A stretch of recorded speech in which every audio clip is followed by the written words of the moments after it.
लाबान ने कहा कि उसकी परंपरा में बड़ी बेटी की शादी पहले करनी होती है। उसने याकूब से कहा कि अगर वह राहेल से शादी करना चाहता है तो उसे 7 साल और मेहनत करनी होगी। याकूब ने यह शर्त मान ली। उसने 7 साल और मेहनत की और आखिरकार राहेल से शादी की। लेकिन इस बीच लिया और राहेल के बीच प्रतिद्वंद्विता शुरू हो गई। दोनों बहनें याकूब के लिए बच्चे पैदा करने की होड़ में थी। लिया ने रूबेन, शिमोन, लेवी और यहूदा को जन्म दिया। राहेल जो शुरू में बांझ थी, उसने अपनी दासी बिल्हा को याकूब के पास भेजा, जिसने दान और नप्ताली को जन्म दिया।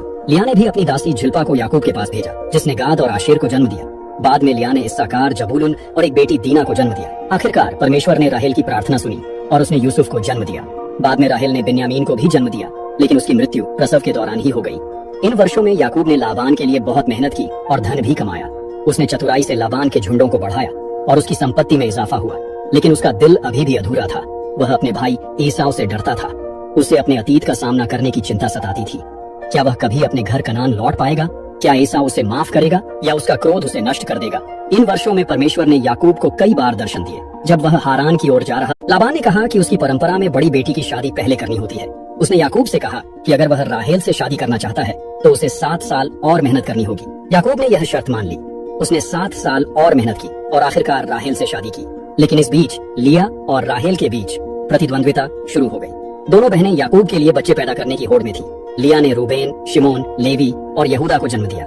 राहेल जो शुरू में बांझ थी, उसने अपनी दासी बिल्हा को याकूब के पास भेजा, जिसने दान और नप्ताली को जन्म दिया। लिया ने भी अपनी दासी झिल्पा को याकूब के पास भेजा, जिसने गाद और आशेर को जन्म दिया। बाद में लिया ने इस्साकार, जबूलून और एक बेटी दीना को जन्म दिया। आखिरकार परमेश्वर ने राहेल की प्रार्थना सुनी और उसने यूसुफ को जन्म दिया। बाद में राहेल ने बिन्यामीन को भी जन्म दिया, लेकिन उसकी मृत्यु प्रसव के दौरान ही हो गई। इन वर्षों में याकूब ने लाबान के लिए बहुत मेहनत की और धन भी कमाया। उसने चतुराई से लाबान के झुंडों को बढ़ाया और उसकी संपत्ति में इजाफा हुआ। लेकिन उसका दिल अभी भी अधूरा था। वह अपने भाई एसाव से डरता था। उसे अपने अतीत का सामना करने की चिंता सताती थी। क्या वह कभी अपने घर कनान लौट पाएगा?